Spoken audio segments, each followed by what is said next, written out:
ಇವು ಯಾವೊಂದು ಯಥಾರ್ಥವಾಗಿ ಭೂಮದೊಳಗ ಬರೀ ತೋರಿಕೆಗಳಿವೆ. ಸಾಧನ ಮಾಡೋರಿಗೆ, ಕ್ರಮಕ್ರಮವಾಗಿ ಸಾಧನ ಮಾಡೋರಿಗೆ ಅಲ್ಲಿ ಸನತ್ ಕುಮಾರರು ಹೇಳ್ಕೊಂಡಾರ. ಕ್ರಮದಿಂದ ಸಾಧನ ಮಾಡೋರು ಅದು ಯಥಾರ್ಥವಾಗಿ ಏನ್ ಹೇಳಿದ್ರಲ್ಲ ಅಷ್ಟು ಕ್ರಮಕ್ರಮವಾಗಿ ಪಡೆದುಕೊಳ್ಳಬೇಕು ಎಂದು ಹೇಳಿ, ಭೂಮವೇ ಸುಖವು ಮತ್ತೊಂದಲ್ಲ, ಬೇರೆ ಎಲ್ಲಿನೂ ಸುಖ ಇಲ್ಲ, ಭೂಮದೊಳಗಿನ ಸುಖ. ಅಲ್ಪದರಲ್ಲಿ ಸುಖವಿಲ್ಲ. ಇವೆಲ್ಲ ಅಲ್ಪನ. ನಾಮನು ಅಲ್ಪ, ನಾಮಕ್ಕಿಂತ ವಾಕು, ವಾಕಿಗಿಂತ ಮನಸ್ಸು ಎಲ್ಲ ಹೆಚ್ಚಿನ ಅಂತ ಹೇಳ್ಕೊತ ಬಂದಾರ. ಮನನ, ಶ್ರದ್ಧೆ, ನಿಷ್ಠೆ, ಕರ್ಮ, ಸುಖ ಇವುಗಳನ್ನು ಒಂದರಿಂದೊಂದೊಂದನ್ನು ಕ್ರಮಕ್ರಮವಾಗಿ ಪಡೆದುಕೊಳ್ಳಬೇಕು. ಸಾಧನ ಸೌಕರ್ಯಗಳಿವೆ.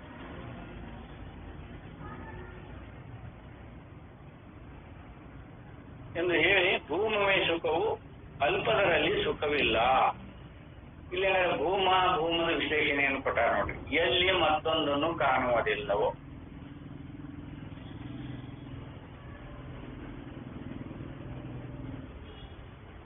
ಮತ್ತೊಂದನ್ನು ಎಲ್ಲಿ ಕಾಣುವುದಿಲ್ಲ ನಾವು?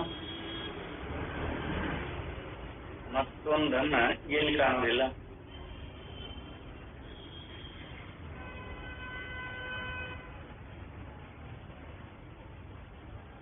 ಆತ್ಮ ಪ್ರಕಾಶದೊಳಗ ಮತ್ತೊಂದನ್ನ ಕಾಣಕ್ಕೆ ಬರುವುದೇ ಇಲ್ಲ. ಎಲ್ಲವನ್ನ ವ್ಯಾಪಿಸಿಕೊಂಡಿರ್ತೈತಲ್ಲ ಅದು.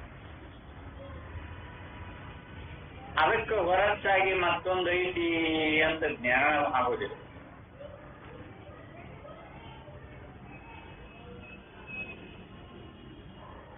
ನಮಗ ಆತ್ಮಾನುಭವದೊಳಗ ನಿಂತು ನೋಡುವ ಯೋಗ್ಯತೆ ಬರುವ ಪರ್ಯಂತರ ಇದು ಗೊತ್ತಾಗೋದಿಲ್ಲ.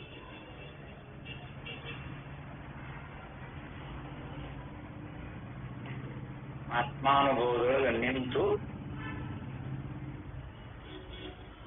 ನೋಡ್ರಿ, ನಾವು ನಿಲ್ಲುವ ಪರ್ಯಂತರ ಇದು ಗೊತ್ತಾಗೋದಿಲ್ಲ. ಈಗ ನೋಡ್ರಿ, ಅದನ್ನ ವ್ಯವಹಾರದೊಳಗೆ ತೊಡಗಿಸ್ಕೊಳ್ಳೋಣ. ಈಗ ಅರಿವು ಐತಲ್ಲ, ಅರಿವನ್ನ ಹೊರತುಪಡಿಸಿ ಮತ್ತೊಂದು ವಸ್ತುಗಳ ಜ್ಞಾನ ಅರಿವನ್ನ ಬಿಟ್ಟು ಎಂದಾದರೂ ಸ್ವತಂತ್ರವಾಗಿದ್ದ ಅನುಭವ ಐತೇನ್ರಿ? ನಮಗೆ ಅರಿವು ಐತಿ ಅಂತ ಗೊತ್ತದ. ಅನುಭವ ಆಗಿತ್ತು ಎಲ್ಲರಿಗೂ ಅರಿವು, ಅದ ಸತ್ಯ. ಆ ಸತ್ಯವನ್ನ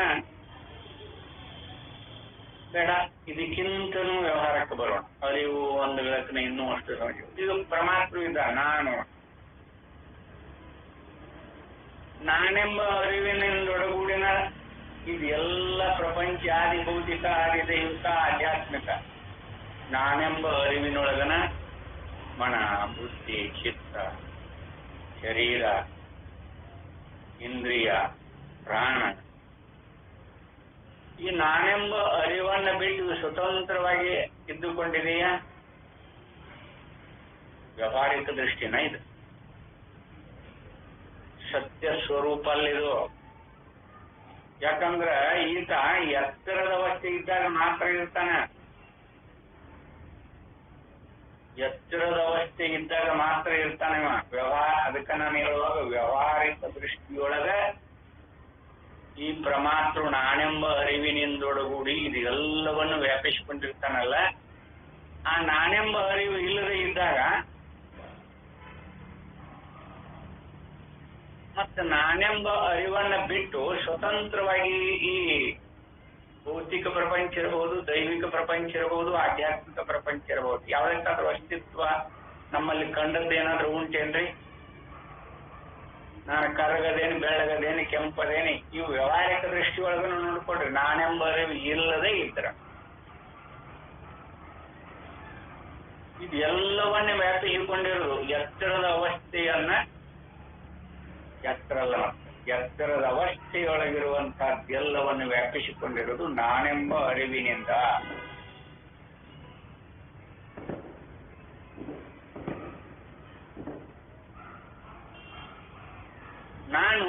ವಿಷಯ ರಾಶಿಯನ್ನಾಗಿ ಮಾಡಿಕೊಂಡು ಬೆಳಗತ್ತೆ. ನಾನೆಂಬ ಅರಿವು ಇದನ್ನೆಲ್ಲವನ್ನು ವ್ಯಾಪಿಸಿಕೊಂಡು ವಿಷಯಾಕಾರವಾಗಿ ಬೆಳಗತ್ತೆ. ಆದ್ರೆ ಇದರ ಅನುಭವ ಮಾತ್ರ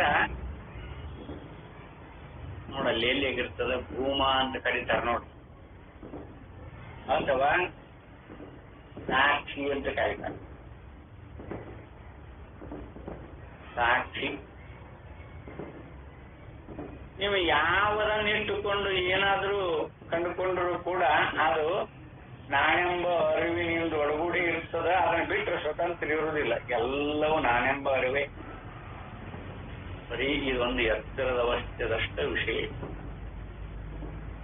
ಹಾಗನ ಕನಸು, ಕನಸಿನ ಪರಮಾತ್ಮವಿನ ಅರಿವು ಕನಸು. ಇವು ಯಾವ ಇಲ್ಲದ ಸ್ಥಿತಿ ಏನದಲ್ಲ, ಅದು ನಿದ್ರಾವಸ್ಥೆ. ಅದರೊಳಗೆ ನಾನು ಇಲ್ಲ, ತಾನು ಇಲ್ಲ. ನಾನು ನೀನು ಅನ್ನುವ ಭೇದಾದಿಗಳು ಅಲ್ಲಿಲ್ಲ. ತಾನಾಗಿರ್ತಾನೆ.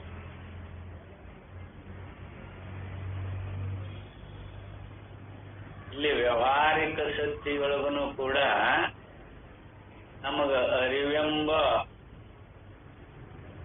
ನೋಡಲಿ ಅರಿವು, ಅದಕ್ಕೆ ನಾನೆಂಬ ಅರಿವು ಅಂತ ಕರೆದಿರಲ್ಲ ನಾವಿಲ್ಲಿ ವ್ಯವಹಾರ.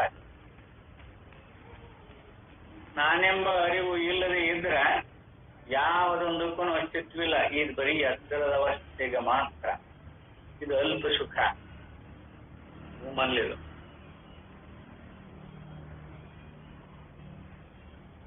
ಆದ್ರೆ ಇದೇ ಅರಿವು ಅನುಭವಕ್ಕೆ ಬಂತು ಅಂದ್ರೆ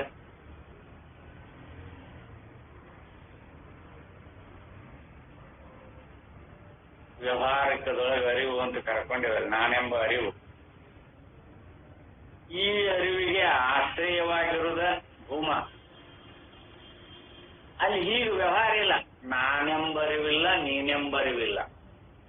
ಎಲ್ಲವೂ ಪ್ರಜ್ಞಾನಘನ ರೂಪದೊಳಗೆ, ಅರಿವಿನ ಸ್ವರೂಪದೊಳಗೆ, ನಮ್ಮ ತೂರಿನೊಳಗೆ ಇವ್ಯಾವೂ ಇಲ್ಲ. ಅವನ ಭೂಮ. ಅಲ್ಲೇ ಮತ್ತೊಂದನ್ನು ಕಾಣೋದಿಲ್ಲ. ನಾನೆಂಬ ಅರಿವಿನೊಳಗೆ ಮತ್ತೊಂದು ಮನ, ಬುದ್ಧಿ, ಚಿತ್ತ, ಇಂದ್ರಿಯಗಳು, ಶರೀರ, ಪ್ರಪಂಚ, ದೈವಿಕ, ಭೌತಿಕ ಇವೆಲ್ಲ ಪ್ರಪಂಚಗಳನ್ನ ಕಾಣ್ತೇವೆ. ಇವು ಎಲ್ಲವನ್ನ ಕಂಡಿದ್ದು ನಮ್ಮ ಅರಿವೇ ವಿನಃ ಮತ್ತೊಂದಲ್ಲ. ಅರಿವಿನ ಆಶ್ರಯದೊಳಗೆ ಬಗೆ ಬಗೆಯ ರೂಪದೊಳಗೆ ಕರ್ಕೊಂಡಿದೆ.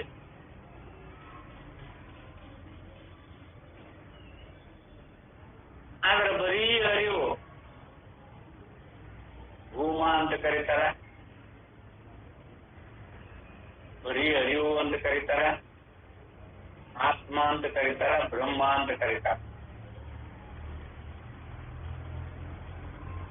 ಅವನಲ್ಲಿ ಯಾವುದೊಂದು ಮತ್ತೊಂದು ಅನ್ನೋದು ಅವನಲ್ಲಿ ಇಲ್ಲ.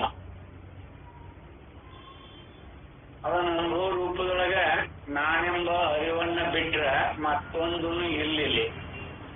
ಇದು ಅನುಭವ ರೂಪದೊಳಗ ನೋಡುವಾಗ, ಅನುಭವ ರೂಪದೊಳಗ ನೋಡ್ರಿ, ನಾನೆಂಬ ಅರಿವನ್ನ ಬಿಟ್ಟು ಸ್ವತಂತ್ರವಾಗಿ ನಾನೆಂಬ ಅರಿವು ಇತ್ತು ಅಂದ್ರೆ ಎಲ್ಲ ಇರ್ತದೆ. ಅದು ಅಲ್ಪ ಅಂತ ಕರೀತಾರ. ಆ ನಾನೆಂಬ ಅರಿವನ್ನ ಬಿಟ್ರ ಮತ್ತೊಂದು ಎಲ್ಲಿನೂ ಇಲ್ಲ.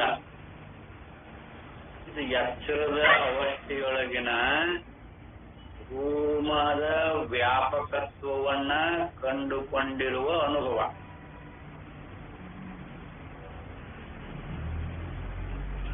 ಅಲ್ಲಿ ಹಾಗ ನೋಡ್ಕೋಬೇಕಾಗತ್ತೆ.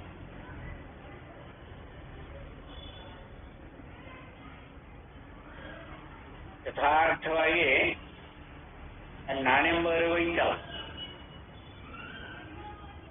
ಆ ಅರಿವನ್ನ ಬಿಟ್ಟು ಸ್ವತಂತ್ರವಾಗಿ ಯಾವುದೊಂದು ವಸ್ತುಗಳು ಇದ್ದದ್ದು ನಮ್ಮ ಅನುಭವಕ್ಕೆ ಬಂದಿಲ್ಲ.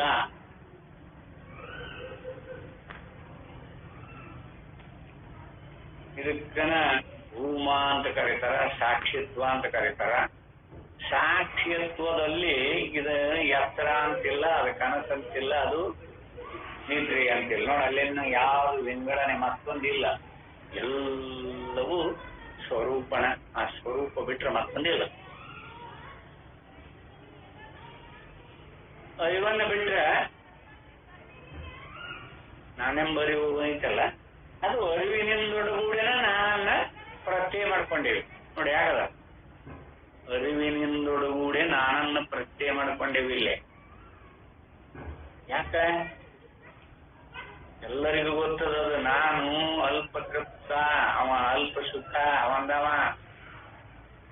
ವಿಷಯಾದಿಗಳನ್ನ ನೋಡ. ಅವ ಅರಿವಿನಿಂದೊಡಗೂಡಿನ ಪ್ರತ್ಯಯ, ಅಂತಃಕರಣ ಪ್ರತ್ಯಯಗಳಿರ್ಬೋದು, ಇಂದ್ರಿಯಗಳ ಪ್ರತ್ಯಯ ಇರ್ಬೋದು, ವಿಷಯಾದಿಗಳ ಪ್ರತ್ಯಯ ಇರ್ಬೋದು. ಇದೆಲ್ಲ ನಾನೆಂಬ ಅರಿವಿನಲ್ಲಿನ ಪ್ರತ್ಯಯ ರೂಪದೊಳಗೆ ಇಟ್ಟುಕೊಂಡಿರುವಂತಹದ್ದು. ಅರಿವಿನೊಳಗಿಲ್ಲ, ಬರೀ ಅರಿವಿನೊಳಗೆ ಇದು ಯಾವುದೂ ಇಲ್ಲ. ಅದಕ್ಕನ ಭೂಮ ಅಂತ ಕರೀತಾರ, ಪರಬ್ರಹ್ಮ ಅಂತ ಕರೀತಾರ, ಆತ್ಮ ಅಂತ ಕರೀತಾರ. ಮಾಂಡವ್ಯನ ಉಪನಿಷತ್ತಿನೊಳಗ ಆತ್ಮ ಅದು ಬಹಳ ಅನುಭವಕ್ಕೆ ಯುಕ್ತವಾಗುವಂದಲ್ಲಿ ಹೇಳ್ತಾರ ಮುಂದೆ. ಅಂತೂ ಇಲ್ಲಿ ಎಲ್ಲಿ ಮತ್ತೊಂದನ್ನು ಕಾಣುವುದಿಲ್ಲವೋ, ಎತ್ತರದೊಳಗರ ಮತ್ತೊಂದು ಕಂಡದ್ದೈತಿ ಅಂದ್ರೆ ನಮ್ಗೆ ಅನುಭವದಾಗ ನೋಡ್ಕೊಳ್ರಿ. ಅರಿವನ್ನ ಬಿಟ್ಟು ಮತ್ತೊಂದನ್ನ ಕಂಡದ್ದು ಏನಾದ್ರು ಐತೆ? ಯಾರ್ಯಾರ ಅನುಭವಕ್ಕೆ ಬಂದೈತೆ? ಎತ್ತರದ ಅವಸ್ಥೆಯೊಳಗನ ವಿಚಾರ ಮಾಡಿ, ಬೇರೆ ದೃಷ್ಟಾಂತ ತಗೊಳ್ಳೋದು ಬೇಡ. ಮತ್ತೊಂದು ಅರಿವನ್ನು ಹೊರತುಪಡಿಸಿ ಮತ್ತೊಂದು ಕಂಡದ್ದು ಏನಾದ್ರೂ ಅನುಭವಕ್ಕೆ ಬಂದದ? ವಸ್ತುಗಳ ಜ್ಞಾನ ಅಲ್ಲ ಅಂತ ಒಪ್ಕೊಂಡಿರಿ.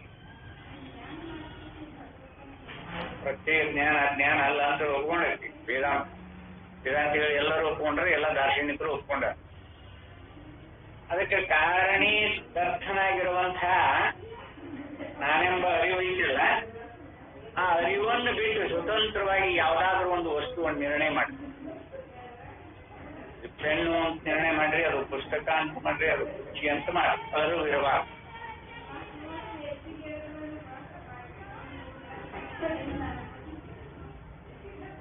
ಇದು ಅವಸ್ಥೆಯೊಳಗ ಅರಿವನ್ನ ರೂಪದೊಳಗೆ ಕರೆಯಕತ್ತೇವೆ ನಾವು.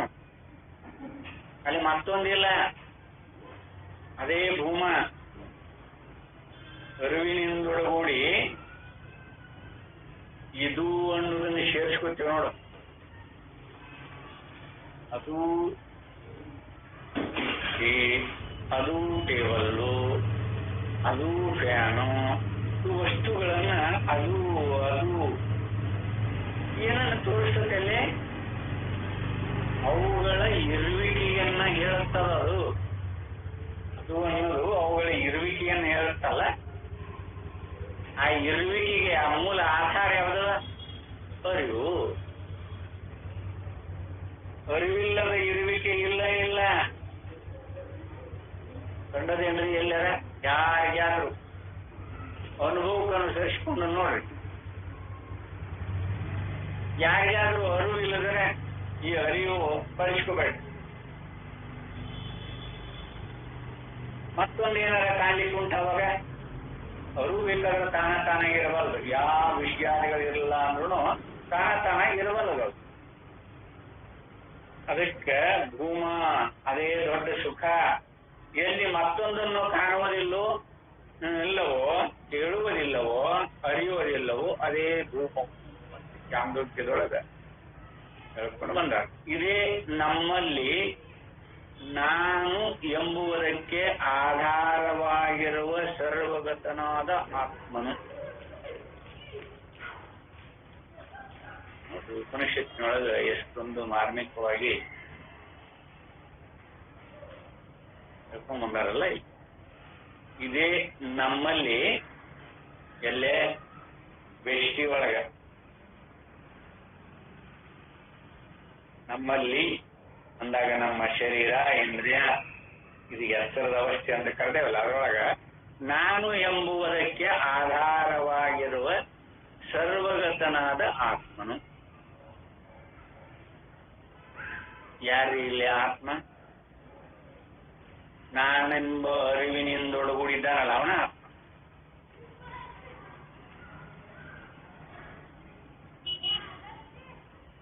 ನಾನೆಂಬ ಅರಿವು ನೋಡಿದ ಅರಿವಿನಿಂದ ಗೋಚರಾಗಿತ್ತೆ. ನಾನು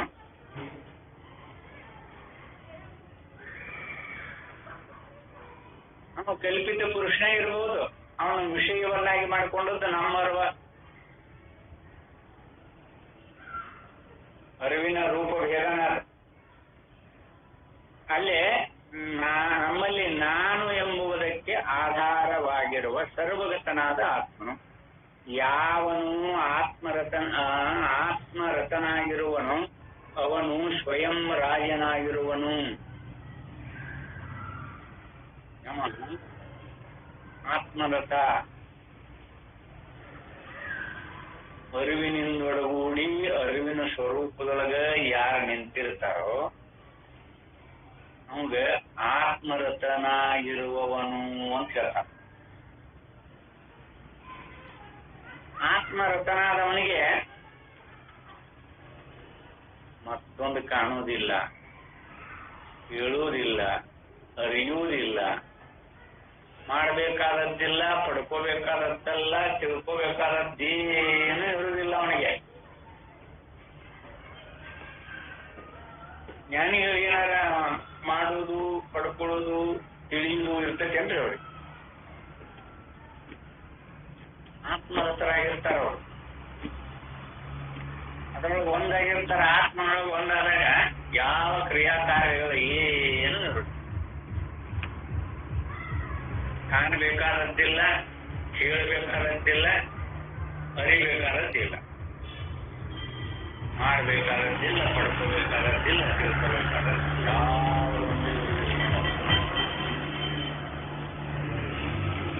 ದೃಷ್ಟಾಂತವಾಗಿ ಸ್ವಪ್ನ ಸುಸುಪ್ತಿಯನ್ನು ನಾವು ಬಳಸ್ಕೋಬಹುದು. ಅಲ್ಲಿನೂ ಕೇಳಬೇಕಾದದ್ದಿಲ್ಲ, ಮಾಡಬೇಕಾದ್ರೆ. ಯಾಕಂದ್ರೆ ಆತ್ಮ ಸ್ವರೂಪದೊಳಗೆ ಅಂದ್ರೆ ಅಲ್ಲಿ ತಾನಾಗಿರ್ತಾನದು, ಪ್ರಾಜ್ಞಾವಸ್ಥೆಯೊಳಗಿರ್ತಾನ.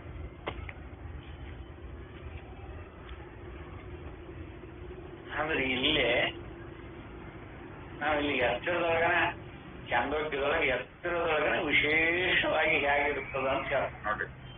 ಇದೇ ನಮ್ಮಲ್ಲಿ ನಾನು ಎಂಬುದಕ್ಕೆ ಆಧಾರವಾಗಿರುವ ಸರ್ವಗತನಾದ ಆತ್ಮನು ಯಾವನು ಆತ್ಮರತನಾಗಿರುವನೋ ಅವನು ಸ್ವಯಂ ರಾಜನಾಗಿರುವನು ಅಂತ ಚಾಂದೋಕ್ಯದವರು ಹೇಳ್ಕೊಂಡ ಎಂದು ಹೇಳಿದರೆಂದು ಚಾಂದೋಕ್ಯದಲ್ಲಿ ಹೇಳಿರುತ್ತದೆ. ಸರ್ವಾಂತರವಾಗಿರುವ ಸರ್ವಗತವಾದ ಅದ್ವಿತೀಯ ಆನಂದವೇ ನಮ್ಮ ಆತ್ಮನೆಂದು ತಿಳಿದವನು ಮತ್ತೊಬ್ಬರ ಅಧೀನವಾಗಿರದೆ ಮುಕ್ತನಾಗಿರುವನೆಂದು ಅವನು ತನ್ನ ಸ್ವರೂಪವಾದ ಆನಂದವನ್ನು ಪಡೆಯುವುದಕ್ಕೆ ಯಾವ ಉಪಾಸನೆಯನ್ನಾಗಲಿ ಯಾವ ಕರ್ಮವನ್ನಾಗಲಿ ಮಾಡಬೇಕಾದದ್ದಿಲ್ಲವೆಂದು ಈ ಉಪನಿಷತ್ತಿನ ತಾತ್ಪರ್ಯವೆಂದಾಯಿತು. ಉಪನಿಷತ್ತಿನ ತಾತ್ಪರ್ಯ ಏನಂಗಾರಿಲ್ಲಿ ಏನಾರ ಪಡ್ಕೋಬೇಕು ಮಾಡ್ಕೋಬೇಕು ಅಂತ ಏನಾರ ಹಿಡಿತೇನೆ. ಉಪನಿಷತ್ತಿನ ತಾತ್ಪರ್ಯ ಏನು? ಯಾವ ಉಪಾಸನೆಯನ್ನಾಗಲಿ ಯಾವ ಕರ್ಮವನ್ನಾಗಲಿ ಮಾಡಬೇಕಾದದ್ದಿಲ್ಲವೆಂದು ಈ ಉಪನಿಷತ್ತಿನ ತಾತ್ಪರ್ಯವೆಂದಾಯಿತು. ಹೋಮ ಅಥವಾ ನಮ್ಮ ಆತ್ಮಸ್ವರೂಪವನ್ನ ಯಾವುದಾದ್ರೂ ಸಾಧನ ಮಾಡಿ ಪಡ್ಕೋತೀವಿ, ಉಪಾಸನೆ ಮಾಡಿ ಪಡ್ಕೋತೀವಿ, ಹಬ್ಬ ಹೋಮ ಹವನ ಜಪ ತಪ ಮಾಡಿ ಪಡ್ಕೋತೀವಿ. ಇದೆಲ್ಲವೂ ಅಸಾಧ್ಯ. ಅದಕ್ಕೆ ನೋಡ ಈ ಚಾಂದೋಗ್ಯ ಉಪನಿಷತ್ತಿನ ಏನ್ ಹೇಳ್ದಂಗಾತು, ನಾವಾದಿತ್ಯ ಪರೇ ಭೂಮ್ನಿ ಸ್ವರಾಜ್ಯ ಇದು ಅದ್ವಯೇ ಪ್ರಣಂ ಏತ್ತಂ ತದಾತ್ಮಜ್ಞೋನ ಕಾರ್ಯಂ ಕರ್ಮಣ ತದಾ ನ ಕಾರ್ಯಂ ಕರ್ಮಣ.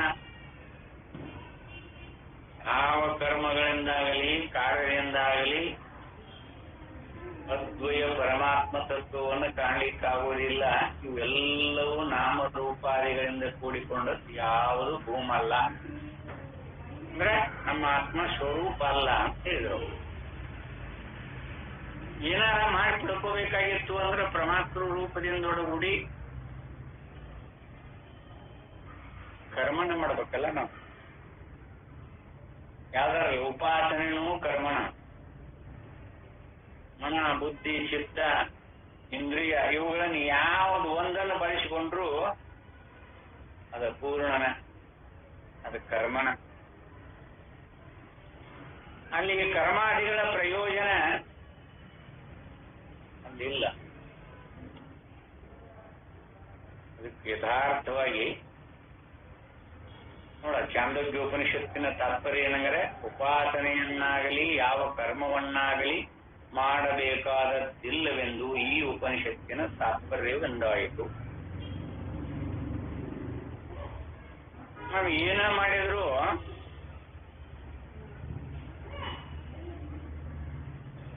ಆತ್ಮನ ಭೂಮದ ಅರಿವಿನೊಂದೊಳಗೂಡಿ ನಾವು ಏನು ಪರಮಾತ್ಮನಾಗ ಬಳಸಿಕೊಳ್ರಿ, ನಾನೆಂಬ ಅರಿವು ಇಲ್ಲ ಅಂದ್ರೆ ಇದಕ್ಕೆ ಯಾವುದಕ್ಕೂ ಅಸ್ತಿತ್ವ ಇಲ್ಲ ಅಂತ ಹೇಳ್ಕೊತಾನೆ ಬಂದ. ಅದೇನ್ರಿ ಅಲ್ಲಿ ಯಾವ್ದೊಂದು ಇಲ್ಲ. ಅದಕ್ಕಿಲ್ಲೇ ಇನ್ನಂಗರೆ ಇದು ಬಹಳ ಮಹತ್ವವಾಗಿರುವಂತ 65, 66ನೇ ಶ್ಲೋಕದೊಳಗೆ ಮಾಂಡುಕ್ಯ ಉಪನಿಷತ್ತಿನ ದೃಷ್ಟಾಂತವನ್ನು ಕೊಡ್ತಾರೆ. ಉಪನಿಷತ್ ಪ್ರಾಮಾಣ್ಯ ಕೊಡಕತ್ತಾರ ಎಲ್ಲೇ ಯಥಾರ್ಥ ಜ್ಞಾನಕ್ಕ ಉಪನಿಷತ್ತಿನ ಪ್ರಮಾಣಗಳನ್ನ ಕೊಟ್ಟು ಸಿದ್ಧ ಮಾಡ್ಲಿಕ್ಕತ್ತಾರೆ. ಅಂದ್ರೆ ಭೂಮ ಅಂತ ಹೇಳ್ಕೊಂಡು ಬಂದಾರಲ್ಲ ಚಾಂದೋಗ್ಯದೊಳಗೆ, ಭೂಮ ಅಂದ್ರೆ ಯಾವ್ದದು? ಎಲ್ಲಿ ಮತ್ತೊಂದನ್ನು ಕಾಣುವುದಿಲ್ಲವೋ, ಎಲ್ಲಿ ಮತ್ತೊಂದನ್ನು ಕೇಳುವುದಿಲ್ಲವೋ, ಎಲ್ಲಿ ಮತ್ತೊಂದನ್ನು ಅರಿಯುವುದಿಲ್ಲವೋ ಅದೇ ಭೂಮವು. ಕಾಣುವುದಿಲ್ಲ, ಕೇಳುವುದಿಲ್ಲ, ಅರಿಯುವುದಿಲ್ಲ.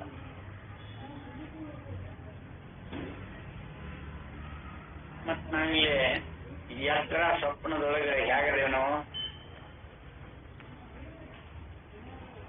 ಇಲ್ಲಿನೂ ಅದ, ಭೂಮನ ಅದ, ಆದ್ರೆ ಅದನ್ನ ಅನುಭವದೊಳಗೆ ನೋಡಕ್ ಬಂದಿಲ್ಲ ನಮ್ಗೆ. ಇಲ್ಲಿ ಪರಮಾತ್ಮವಾಗಿ ಇಲ್ಲೇ ಪ್ರಮಾತೃವಾಗಿ ಪ್ರಮಾಣಾದಿಗಳನ್ನು ಬಳಸಿಕೊಂಡು ನಾವು ಈ ರೂಪದಲ್ಲಿ ಹೇಳ್ಕೊತ ಬಂದೇವೆ.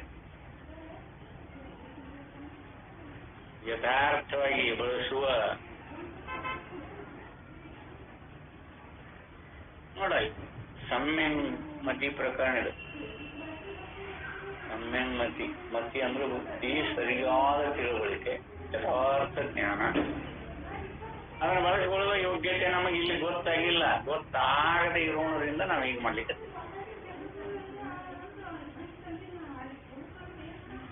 ಅಲ್ಲಿ ಏನ್ ಹೇಳಿದ್ರು, ಭೂಮದ ವರ್ಣನೆ ಹೇಳಿದ್ರು ಚಾಂದೋಗ್ಯ ಉಪನಿಷತ್ತಿನೊಳಗ.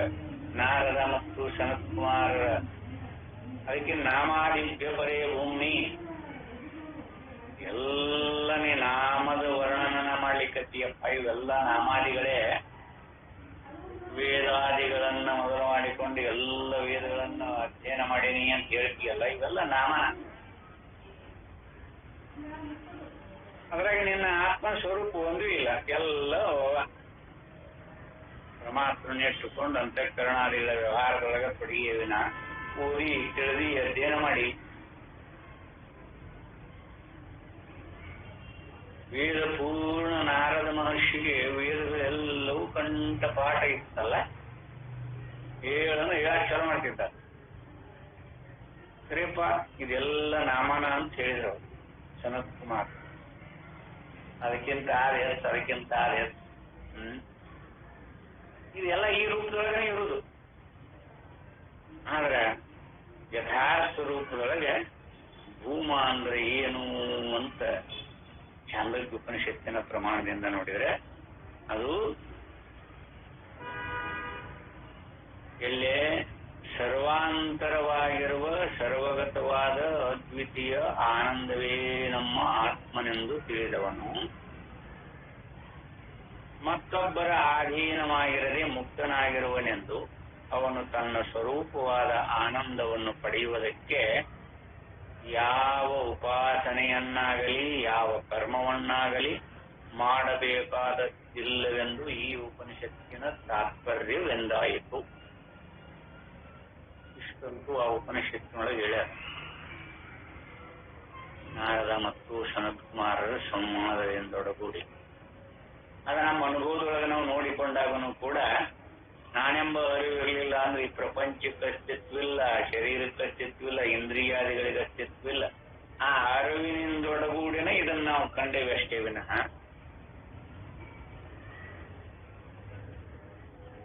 ಆತ್ಮನ ಅರಿವು ಅಂದ್ರೆ ಆತ್ಮ, ಆತ್ಮ ಅಂದ್ರೆ ಅರಿವು.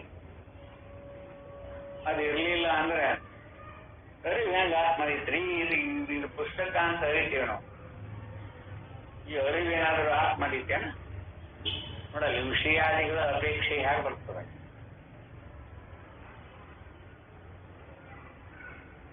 ಅಲ್ಲಿ ಅನುಭವ ಹೆಂಗೈತಿ ಅಂದ್ರೆ ಅರಿವನ್ನು ಬಿಟ್ಟು ವಸ್ತುಗಳು ಯಾವ ಇಲ್ಲ ಅಂತ ಅನುಭವ ಐತಲ್ಲ.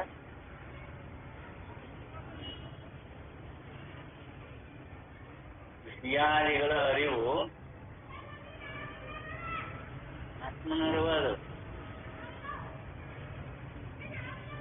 ಇದು ಇದು ಅಂತ ವ್ಯವಹಾರ ಮಾಡಿಲ್ಲ.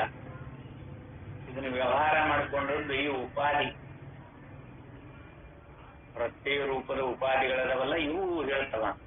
ಬುದ್ಧಿ ಕಲಿಸಿದು, ಬುದ್ಧಿ ಇದು ಅಂತ ವ್ಯವಹಾರ ಮಾಡೋದು.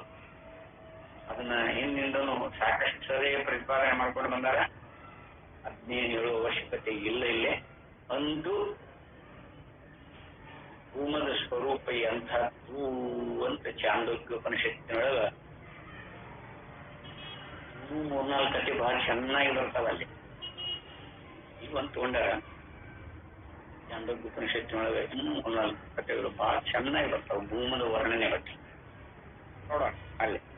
ಇನ್ನ ವಿರಾಟ್ ವೈಶ್ವಾನರೋ ಬಾಹ್ಯ ಸ್ಮರನ್ ಅಂಧ ಪ್ರಜಾಪತಿ ನೋಡ್ರಿ. ಪ್ರವಿಲೀನೇತು ಸರ್ವ ಅಸ್ಮಿನ್ ಪ್ರಾಜ್ಞೋ ಅವ್ಯಾಕೃತಂ ಉಚ್ಯತೆ.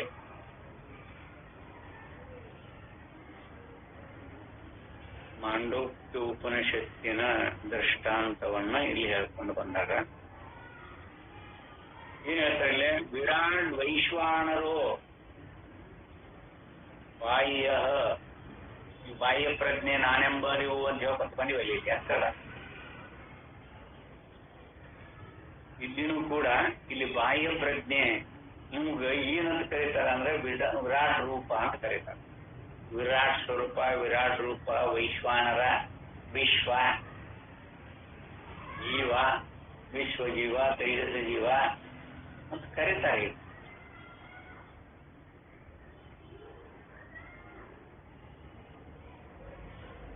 ಸ್ಮರನ್ ಅಂತ ಪ್ರಜಾಪತಿ. ಪ್ರಜಾಪತಿ ಅಂದ್ರೆ ಹಿರಣ್ಯಗರ್ಭ. ಅವಾಗ ತೈಜಸ ಅಂತ ಕರೀತಾರ, ಹಿರಣ್ಯಗರ್ಭ ಅಂತ ಕರೀತಾರ, ಪ್ರಜಾಪತಿ ಅಂತ ಕರೀತಾರ. ಅವ ಸ್ಮರನ್ ಅಂತ ಪ್ರಜ್ಞಾ ಪ್ರಜಾಪತಿ.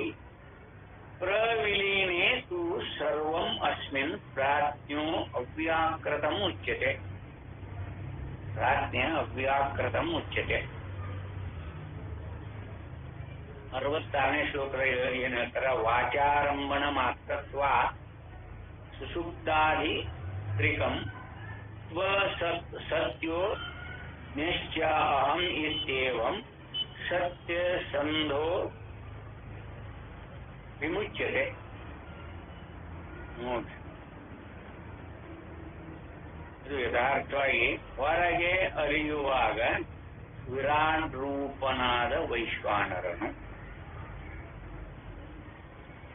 ಹೊರಗೆ ಅರಿಯುವಾಗ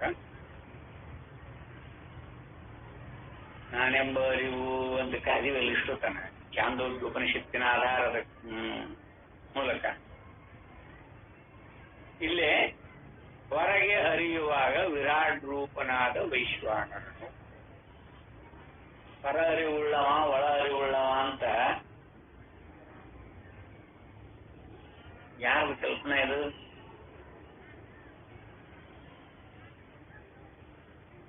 ಆತ್ಮನ ಅವನೊಳಗೆ ಯಾವ ಕ್ರಿಯಾ ಕಾರ್ಯಗಳಿಲ್ಲ ಅಂತ ಹೇಳ್ತಾರೆ. ಆ ಭೂಮದೊಳಗೆ ಮತ್ತೊಂದಿಲ್ಲ, ಸೂರ್ಯನಲ್ಲಿ ಯಾವ ವ್ಯವಹಾರಾದಿಗಳು ಇಲ್ಲ, ಆತ್ಮನಲ್ಲಿನೂ ಯಾವ ಕ್ರಿಯಾ ಕಾರ್ಯಗಳಿಲ್ಲ. ನಿರಾಕಾರ, ನಿರ್ಗುಣ, ನಿರ್ವಿಶೇಷ ಅಂತಾನೆ ಹೇಳ್ತಾ ಬಂದಾರಲ್ಲ.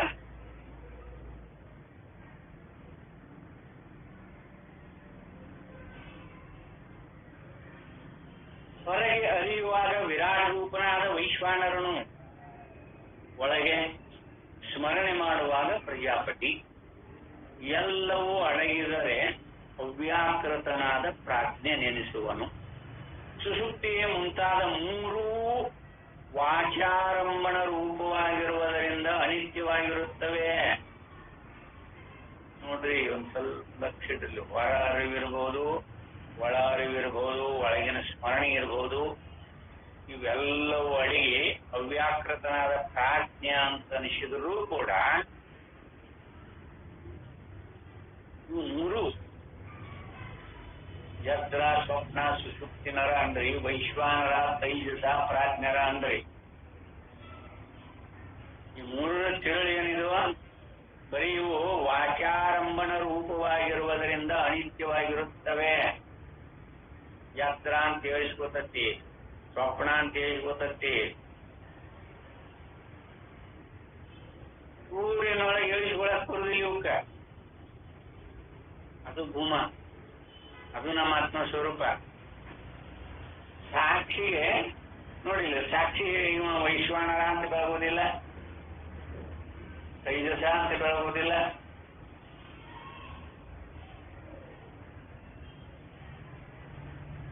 ಅದನ್ನ ಬೇರೆ ರೂಪದಾಗೂ ಹೇಳ್ತಾರೆ. ಅವಶ್ಯಗಳಿಗೆ ಮಾತ್ರ ಸಾಕ್ಷಿಯವಾಗಿ ವೈಶ್ವಾನರನು ಸಾಕ್ಷಿ ಸ್ವರೂಪಕ್ಕೆ ಯಾವ ವ್ಯತ್ಯಾಸನೂ ಇಲ್ಲ ಅಂತ ಹೇಳ್ತಾರೆ.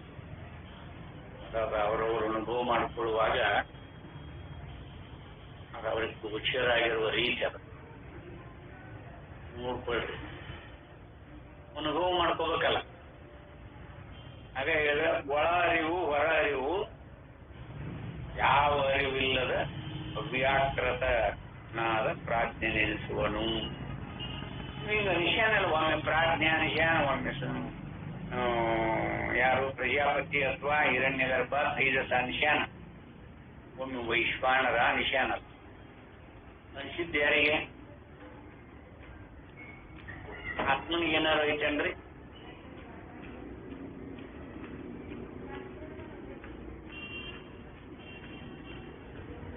ಆತ್ಮನಲ್ಲಿ ಏನಾದ್ರು ಈ ವೈಶ್ವಾನರ, ತೈಜಸ, ಪ್ರಾಜ್ಞೆ ಅಂತ ಹೇಳಿದ್ದೇನ? ನಮ್ಮ ಸೂರ್ಯನಲ್ಲೇ ಇಲ್ಲ, ಅನುಭವದೊಳಗ ಅಲ್ಲಿಲ್ಲ. ಯತ್ರ ಸ್ವಪ್ನ ಸುಷುಪ್ತಿಗಳನ್ನ ವೈಶ್ವಾನರ, ತೈಜಸ, ಪ್ರಾಜ್ಞೆ ಅಂತ ಸಂಬೋಧನೆ ಮಾಡಿಕೊಂಡು ಇಲ್ಲಿ ಕರೆದಾರಲ್ಲ ಇವರು, ಇದ ನಾನೆಂಬ ಅರಿವಿನ ರೂಪಭೇದಗಳೇವು. ಅದಕ್ಕೆ ವಾಚಾರಂಭಣ ರೂಪವಾಗಿರುವುದರಿಂದ ಇವು ಅನಿತ್ಯವಾಗಿರುತ್ತವೆ. ಅಲ್ಲಿ ಮಾಂಡವ್ಯೋಪನಿಷತ್ತಿನೊಳಗ ಅದನ್ನು ಮುಂದೆ ಬಿಡಿಸ್ತಾರ. ಬಹಳ ಮಾರ್ಮಿಕವಾಗಿರುವಂತ ವಿಷಯ ಅಲ್ಲಿ ಬಿಡಿಸ್ತಾರ. ಅವಾಗ ಈ ವೈಶ್ವಾನರನ ಸತ್ಯ ಅನ್ನುವಂಗ ಪ್ರತಿಪಾದನೆ ಮಾಡ್ತಾರೆ. ಇಷ್ಟೆಲ್ಲವನ್ನು ವ್ಯಾಪಿಸಿಕೊಂಡ ಅಂದ್ಮೇಲೆ ಅವನಕ್ಕಿಂತ ದೊಡ್ಡವ ಇರ್ತಾರೆ ಬಿಡು. ಆದ್ರೆ ಅನುಭವಾನುಸಾರಿಯಾಗಿ ನೋಡಿದ್ರೆ ಇವು ಮೂರು ವೈಶ್ವಾನರ, ತೈಜಸ, ಪ್ರಾಜ್ಞೆ ಅಂತ ಕರೆದಾರಲ್ಲ, ಇದು ಬರೀ ವಾಚಾರಂಭಣ ರೂಪವಾಗಿರುವುದರಿಂದ ತಿಳಿಸ್ಕೊತವೆ. ಇವು ಮತ್ತೊಬ್ಬರಿಂದ ಅರಿಸ್ಕೊತವ. ವೈಶ್ವಾನರನ್ನು ಅರಿತೀವಿ, ತೈಜಸನನ್ನು ಅರಿತೀವಿ, ಪ್ರಾಜ್ಞನನ್ನು ಅರಿತೀವಿ. ನಮ್ಮ ಅನುಭವದಿಂದ, ಆತ್ಮಾನುಭವದಿಂದ, ಸಾಕ್ಷಿ ರೂಪದಿಂದ ಇವನ್ನೆಲ್ಲವನ್ನು ಅರಿತೀವಿ. ಇದು ಅತೀ ಸೂಕ್ಷ್ಮವಾಗಿ ನೋಡಿಕೊಂಡಾಗ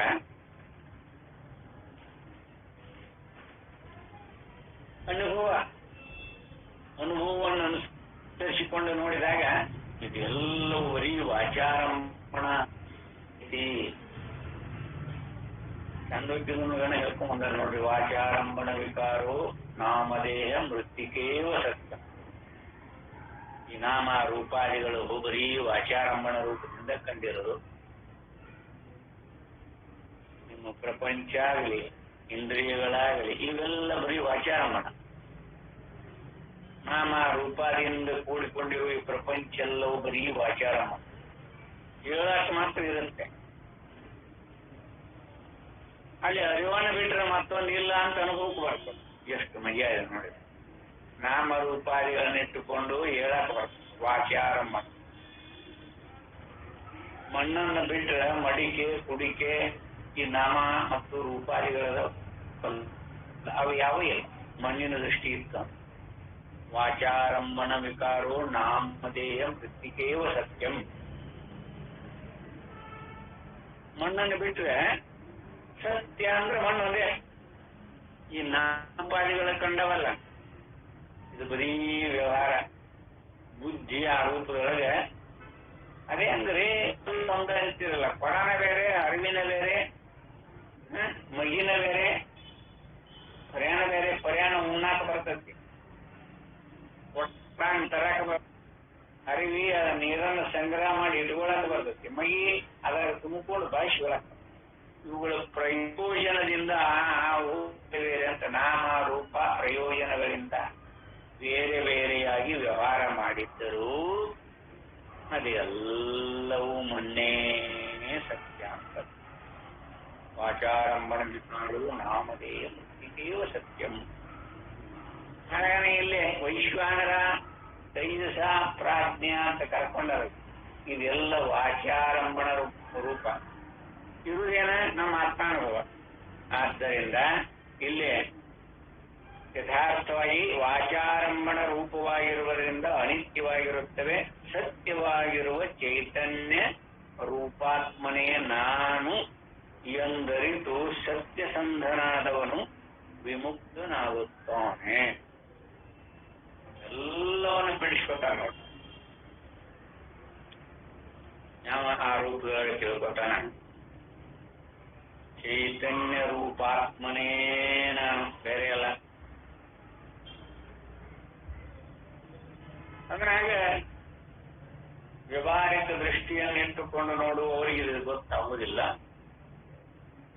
ಅನುಭವ ರೂಪದಿಂದೊಡಗೂಡಿ ಆತ್ಮ ಪ್ರಕಾಶದೊಳಗೆ ಯಾವ ಭೇದಾದಿಗಳು ಇಲ್ಲ ಅಂತ ಅನುಭವ ಮಾಡಿಕೊಂಡವನಿಗೆ ಮಾತ್ರ ಗೊತ್ತಾಗುತ್ತೆ. ಆ ವಿಚಾರವನ್ನ ಈಗ ಮಾಂಡುಕ್ಯ ಮತ್ತು ಚಾಂದೋಗ್ಯ ಈ ಉಪನಿಷತ್ತುಗಳ ತಾತ್ಪರ್ಯವನ್ನು ನೋಡೋಣ. ಇಲ್ಲೇ ಈ ಉಪನಿಷತ್ತುಗಳ ಆಧಾರದಿಂದೊಡಗೂಡಿ ಇದು ಒಳ್ಳೆ ವಿಶೇಷವಾಗಿರುವಂತಹ ವಿಚಾರ. ಆ ವಿಚಾರವನ್ನು ನಾಳೆ ನಿಮಿಷ ಮತ್ತೆ ವಿವೇಕ ಮಾಡೋಣ ಅಂತ ಹೇಳುತ್ತಾ ಈ 4 ವಾಕ್ಪುಷ್ಪಾದಿಗಳನ್ನು ಸದ್ಗುರು ಚರಣ ತರ್ಪಿಸಿ ಇವತ್ತಿನ ಈ ಉಪನ್ಯಾಸ